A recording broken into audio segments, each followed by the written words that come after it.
pessoal, sejam muito bem-vindos. Eu sou Bianca Calegari. Essa é a dica sobre o uso de sensores inerciais em condições de saúde. E hoje a gente vai pensar nessas condições de saúde e pensar assim, como que a gente vai usar, para que a gente vai usar e qual é a segurança que eu tenho em usar esses sensores como ferramentas para mensurar as condições de saúde relativas ao movimento humano. Como é que é isso, né, na prática, nas condições de saúde? Bom, primeiramente, a gente fazendo uma breve pesquisa na literatura, jogando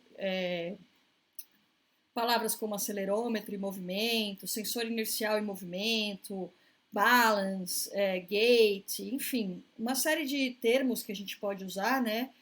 O próprio MEMS, que são os sensores microeletrônicos e tal, a gente vai ver que existe um número aí, eu diria que expressivo, porém considerando que ele está praticamente concentrado na última década, limitado, tá? Aqui é só uma das buscas, acelerômetro e movimento. A gente vê que tem alguma literatura, tá? Se você for fazendo outras buscas com balance, com postural control, outras palavras-chave, né? Substituindo tanto acelerômetro como movimento, você vai chegar num número expressivo de artigos, mas vai observar que ele é limitado a praticamente a última década, portanto é um conteúdo recente e ele está em consolidação, certo? Ele é um conteúdo que ainda está se buscando a validação dele com os padrões ouro da literatura, né? O que são, na verdade, esses sensores iniciais? Eles são uma série de dispositivos que, por serem muito pequenos, a gente pode usá-los de maneira mais ampla, né? Fora dos ambientes de laboratório, eles são vestíveis, eles podem ser combinados, como nessa figura da mão, em vários segmentos do corpo, e podem transmitir os seus sinais para permitir análises do movimento.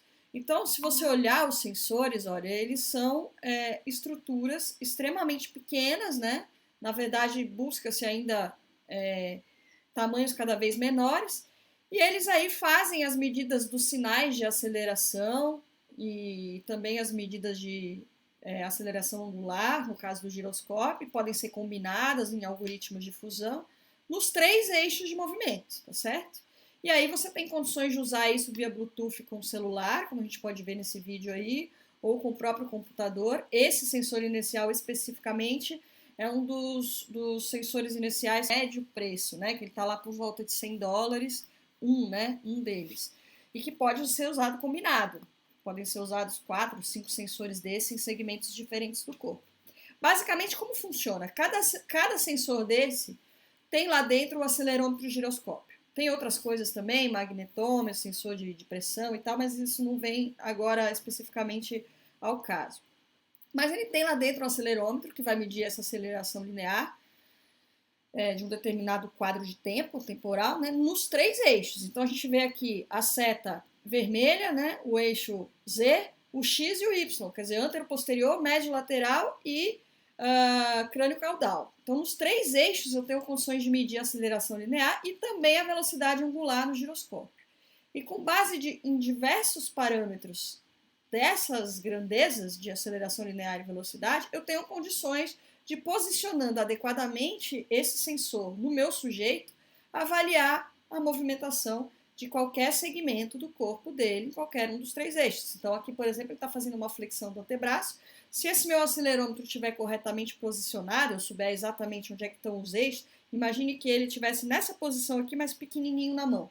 Então, eu teria, neste eixo azul aqui, o movimento de flexão e extensão, qualquer adução ou abdução estaria no eixo verde, e se eu elevasse o braço, fizesse uma flexão de ombro, por exemplo, eu poderia ver também a movimentação no eixo Z. Bem, claro que esse posicionamento tem que ser bem correto para que a acurácia funcione, né? Agora, tá certo, mas e aí? Como é que eu faço para conectar isso com a saúde? Isso é confiável? Isso não é confiável? O que eu posso medir, né, pessoal? Bem, primeiro eu vou dizer para vocês que para a gente falar de movimento e saúde, os primeiros indicadores que a gente busca num paciente, até clinicamente, em relação ao movimento, é como é que está esse equilíbrio estático e como é que está a marcha do paciente. A grande parte desse número expressivo que a gente viu aí da última década de literatura está focada nisso. Então, primeiramente, nós vamos falar um pouquinho do equilíbrio estático. Bem, o equilíbrio estático é aquela avaliação que se faz usualmente em cima de uma plataforma de força, que é conhecida como a posturografia. Pode ser feita também com a cinemetria ou com câmeras, né, e um marcador perto do centro de massa, e que tenta buscar qual é a trajetória do COP, no caso da plataforma de força, que é o centro de pressão. Então, quer dizer, todas as forças que estão agindo sobre aquele ponto, elas são, vamos dizer assim, deslocadas inferiormente para o solo, onde está a plataforma de força, e a plataforma de força gera uma força contrária de reação pelas próprias leis de Newton. E essa resultante dessa força de reação é o COP. Esse COP é o centro de pressão, ele vai se deslocar para frente, para trás, para um lado e para o outro, conforme o equilíbrio da pessoa.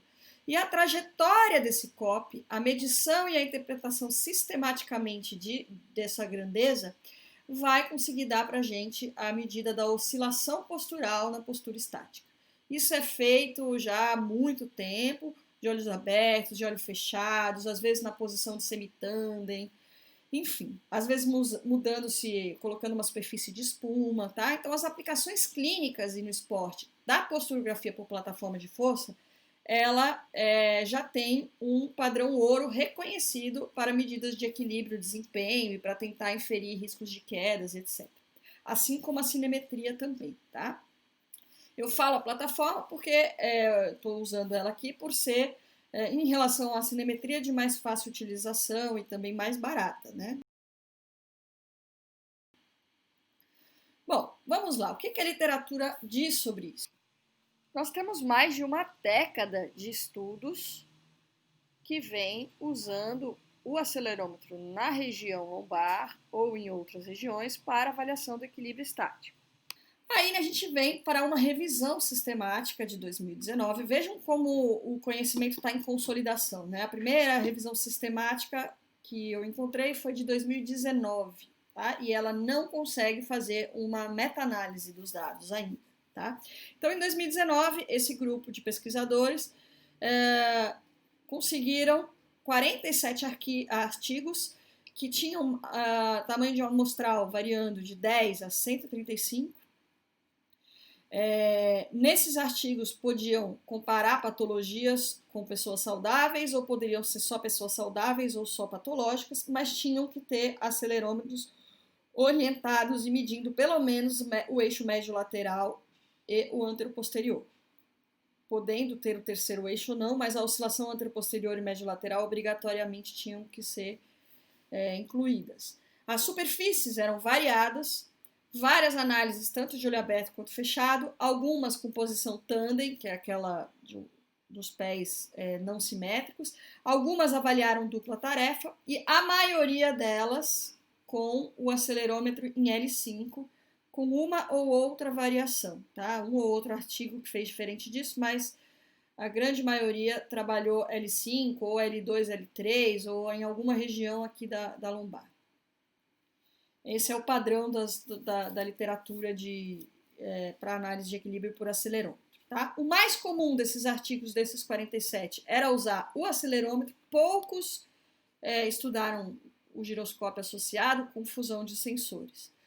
A maioria dos cálculos pelo RMS, né, que é uma medida de amplitude, e um debate sobre a posição dos pés, marcar ou não essa posição dos pés, pode ser encontrado. Então, alguns marcavam a posição dos pés para que as pessoas fizessem com a posição fixa, em outros deixava livre para que o sujeito escolhesse, e isso é uma questão que é um viés a ser debatido.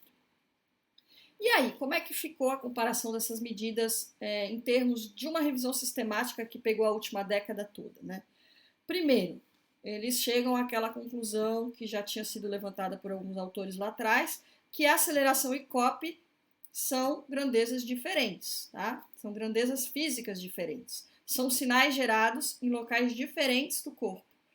E o próprio acelerômetro e a plataforma de força são sistemas diferentes que têm sensibilidades de medidas diferentes. Mas nesse artigo ele diz que apenas 10 desses 47 artigos fez algum tipo de validação das medidas com a plataforma de força ou com cinemetria. Outros 7 apenas fizeram correlações com scores clínicos, tipo escalas de Berg, essas escalas de equilíbrio TINET, etc. e tal. Então pensem, são 10 artigos com validação, 20% deles, né? E aí, o que eles chegam de conclusão é que, embora não deu para que eles fizessem uma meta-análise, eles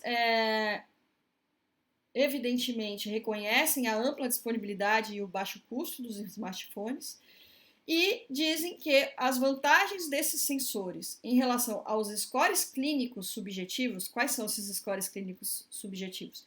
Esses testes que a gente conhece, como Romberg, escala de Beck, essas escalas que quando o paciente melhora num determinado nível, você perde a sensibilidade medida.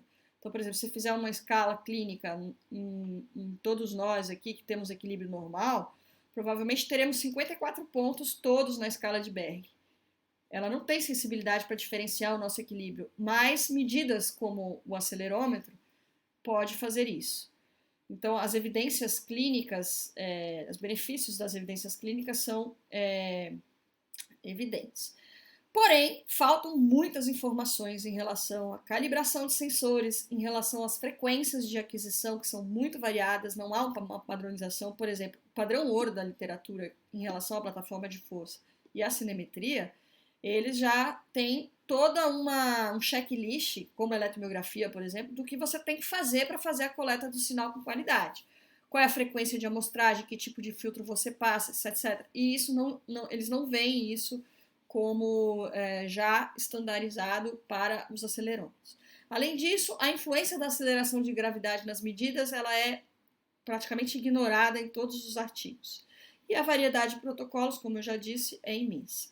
Mas, de toda forma, ele vem de novo a trazer o Mancini aqui, que eu mostrei lá atrás para vocês, dizendo que é o seguinte, que contanto que os sensores tenham uma informação útil sobre a postura, sobre o equilíbrio, é irrelevante que essa informação tenha uma comparação direta ou não com a posturografia. Não importa que sejam grandezas medidas. Clinicamente, ela é uma abordagem nova, barata, né, fácil de usar e que poderia, aqui ele usa a palavra replace, né, que seria substituir as escalas clínicas convencionais.